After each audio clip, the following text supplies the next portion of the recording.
conséquences et les risques des trafics dans notre ville ou dans d'autres villes de France sont trop importants pour que des moyens importants ne soient pas mis en place pour lutter. Alors ce sont des moyens qui engagent tous les services de l'État, police, justice, mais je crois que c'est avant tout des moyens forts, modernes qu'il convient de leur donner et de donner cette culture de travail en partenariat.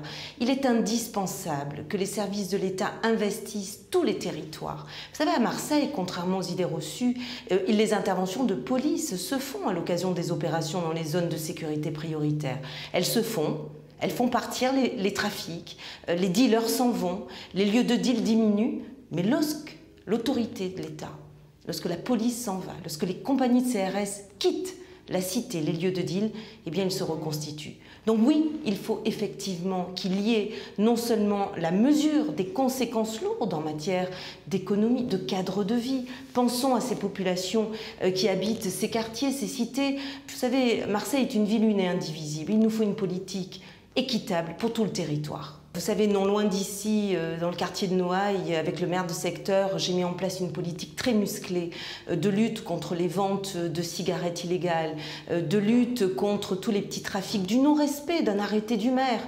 Voilà ce qui concerne le cadre de vie de nos concitoyens. Et c'est sur ce champ-là que les élus d'une commune sont compétents. Et c'est sur ce champ-là que nous travaillons de façon partenariale avec la police nationale, avec la justice, puisque le procureur de la République est très investi dans nos conseils locaux de sécurité et de prévention de la délinquance territorialisés dans chaque mairie de secteur. J'ai souhaité les installer en partenariat avec les maires de secteur.